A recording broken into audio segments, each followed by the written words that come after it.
اور پھر یہ ایک دوسرے کے پیچھے نماز بھی نہیں پڑھتے. دعوت اسلامی والے امام کعبہ کے پیچھے نماز نہیں پڑھتے. جو امام کعبہ کے پیچھے نماز نہیں پڑھتے, مسجد نبوی کے امام کے پیچھے نماز نہیں پڑھتے, وہ آپ کو نماز کی دعوت دے رہے ہیں تو وہ اپنی نماز اور اپنے فرقے کی نماز کی دعوت دے رہے ہیں, اسلام کی نماز کی. اگر کسی بندے کی قراءت ٹھیک نہیں, یعنی وہ قرآن صحیح نہیں پڑھ سکتا, اس کے پیچھے نماز ہو جائے گی؟ بولے نہیں, اس کے پیچھے تو نماز نہیں ہوگی. تو میں ایک سادہ بات کہنے لگا ہوں, سارا سمجھ آ جانا چاہیے. جس کا قرآن ٹھیک نہیں ہے, جب اس کے پیچھے نماز نہیں ہوتی, تو جس کا ایمان ٹھیک نہیں ہے اس کے پیچھے ہماری نماز کیسے ہو جائے گی؟ کیا کہنے ہیں علامہ صاحب. بات دراصل یہ نہیں کہ کس کے پیچھے نماز پڑھنی, بات یہ کہ جو مصلی پر کھڑا ہے نا, آپ نے دیکھنا اس کا عقیدہ بھی درست ہے کہ نہیں ہے. جی جی جی جی جی میں آپ کو اس سے بھی ایک سادہ مثال دے دیتا ہوں. دیکھیے ہم پیچھے کھڑے ہیں, ہم نے کہا پیچھے سے امام کے اللہ اکبر. بھائی جو مصلی پہ کھڑا ہے حضرت, وہ بھی تو دیکھو نا, یہ کس امام کے پیچھے ہے؟ آیا کہ یزید کو امام کہنے والا ہے یا حسین کو امام کہنے والا ہے؟ کیا کہنے, اس بات کو سمجھو نا. حالانکہ جب حضرت امام حسین کو ہم امام کہتے ہیں تو ہم بیچ میں صحابہ کرام علیہ رضوان کا لحاظ بھی رکھتے ہیں, یہ یاد رکھنا. لیکن میں نے ایک اشارہ دیا ہے. آقا کریم علیہ السلام نے ارشاد فرمایا, ان اللہ اختارنی واختار علی اصحابی واختار علی منہم اربعہ.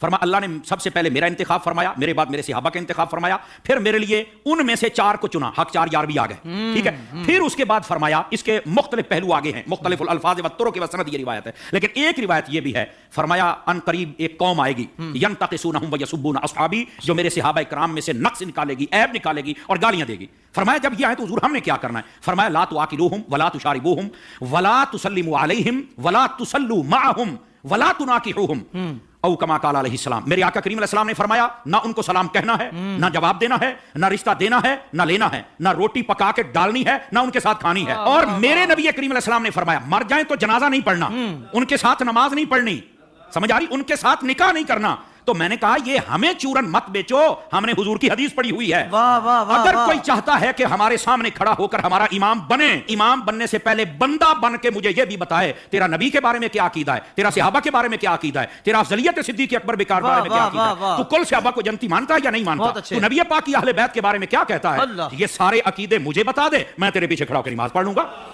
کیا کہنے, کیا کہنے. ویسے یہ جو نمازوں کا شوق ہے نا, میں صرف اتنی بات بتا دوں بھائی جان, یہ ترمذی شریف میں روایت موجود ہے. ایسی روایات جب آتی ہیں تو پھر بیٹھ جاتے ہیں کیڑے مکوڑے, یتیم العلم یزید الفکر, وہ بیٹھ کے کہتے ہیں کہ نہیں یہ یوں نہیں, یہ یوں نہیں, یہ ٹھیک نہیں. میں نے کہا حضرت جب آپ کی اصل ہی ٹھیک نہیں تو آپ کو یہ بات کیسے سمجھ آئے گی؟ نبی پاک علیہ السلام تشریف فرما ہے, ایک شخص آ گیا, اس نے کہا حضور فلاں شخص فوت ہو گیا, جنازہ پڑھانا. فرمایا ہم نے نہیں پڑھانا اس کا, حالانکہ مشکاۃ شریف پڑھ لو, حضور نے فرمایا جب کوئی فوت ہو جائے مجھے بتا کرو, جنازے میں پڑھاؤں گا.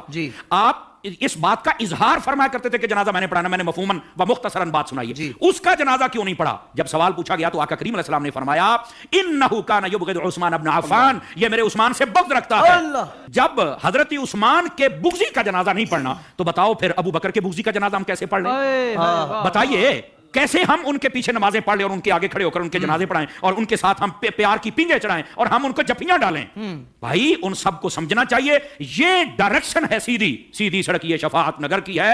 اس سڑک پر آ جائیں جس کا نام راستہ اہل سنت ہے, ہم تمہارے پیچھے کھڑے ہو کر نمازیں پڑھنے کے لیے تیار ہیں. تو جب عقیدہ ہی واضح نہیں ہے تو اڈی پنجابی کہتے ہیں ویکھ کے زہر تو کوئی نہیں پیندا.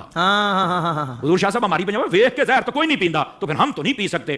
ویسے اگر کسی کو زیادہ شوق ہو نا, بس وہ قرآن پڑھتے ہیں تو چھوڑو جی چھوڑو, داڑھی بھی ہے تو چھوڑو جی چھوڑو, مصلی پہ ہے, تو میں نے کہا آبا صاحب اللہ کی تفسیر اٹھا کے دیکھ لے, یہ تیرا شوق بھی پورا ہو جائے گا. حضرت حافظ صاحب, ہوا یہ کہ حضرت فاروق اعظم کا زمانہ اقدس سے ایک قریب محلے میں امام آ گیا, اس کو نماز کے لیے ہر نماز کے اندر جب وہ قرات کرتا ہے تو آبا صاحب اللہ پڑھتا ہے. لوگوں نے کہا بھی اور قرآن نہیں آتا؟ کہتا آتا ہے. تو یہ کیوں پڑھتا ہے؟ کہتا مزہ آتا ہے.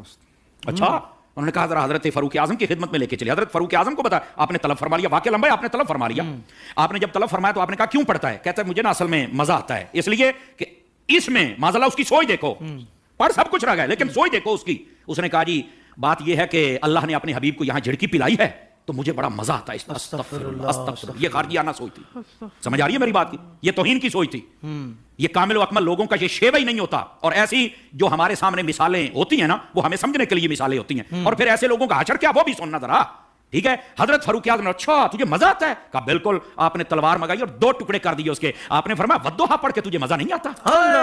وما ارسلناک الا رحمۃ للعالمین پڑھ کے تجھے مزہ نہیں آتا؟ انا اعطیناک الکوثر پڑھ کے مزہ نہیں آتا؟ ورفعنا لک ذکرک پڑھ کے مزہ نہیں آتا؟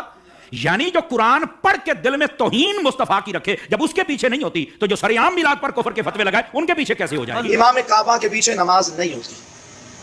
کوئی کہے کہ بھائی وہ کعبے کا امام ہے, اب اس کے پیچھے بھی نماز نہیں ہوگی, اگر وہ غلط ہوگا تو پھر اللہ تعالیٰ نے اس کو کعبے کا مصلی, کیونکہ یہ قرآن ہے, کسی پٹے سرازات ان کے جوابات علماء بارہا دے چکے ہیں کہ بھائی معاملہ یہ ہے کہ کسی بھی جگہ پر قابض ہو جانا اہل حق ہونے کی علامت نہیں, وگرنہ آپ کا جو قبلہ اول بیت المقدس ہے وہ عیسائیوں کے قبضے میں, تو کیا کہیں گے یہودی حق پر ہے اور اور پھر آپ تاریخ کعبہ اٹھا کر کے دیکھیں 25 بار ایسا ہوا ہے کہ کعبے کے مصلی پر ایک ایسا بندہ شیعوں تک کی امامت کعبے کے مصلی پر ہوئی ہے، تو کیا کہا جائے گا کہ پھر وہ درست ہوئے، ان کا دعویٰ ہوگا وہ درست ہوئے۔ تو ایسا نہیں ہے، جبرن قابض ہو جانا اہل حق ہونے کی دلیل نہیں ہے۔ 360 بت کعبے میں رکھے رہے 550 سال، وہ بت حق پر تھے جو اللہ نے کعبے میں ان کو رہنے دیا، تو یہ فضول کی بات ہے کہ جی اگر وہ غلط ہوتے تو اللہ انہیں رہنے کیسے دیتا، اور وہ رہتے کیسے؟ پھر ہم کہیں کشمیر میں جو بھارتی قابض ہیں اگر وہ غلط ہوتے تو قابض ہوتے ہی کیوں؟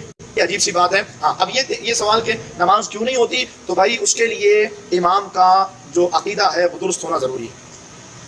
اور امام کا عقیدہ درست کیسے ہے؟ میں آپ سے سمپل سی بات، میں ان عقائد کی طرف نہیں جانا، سمپل سی بات کروں گا۔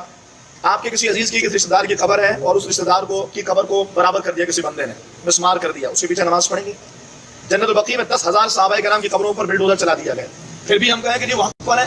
صحابہ کرام جناب مسجد قباء کے باہر جو قبرستان تھا، میری جو سیکنڈ لاسٹ حاضری تھی اس میں جب میں گیا تھا تو وضاحت اللہ کے حرم نے بتایا مجھے کہ یہاں پر کھدائی کی ہے اور کرینوں کے ذریعے تر و تازہ لاشیں نکالیں، اور ان کو پتہ نہیں کہاں منتقل کر دیا۔ آج مسجد قباء کے سامنے ٹرین بہت بڑا سا گراؤنڈ بنا دیا، قبروں کو بلڈوز کر دیا، نام و نشان مٹا دیا۔ پھر یہ بات کی جائے تو کہ وہ شرک کو مٹا رہا ہے۔ وہ ظالموں، اگر ایک قبر بنی ہے تو اس میں کون سا شرک ہو رہا ہے؟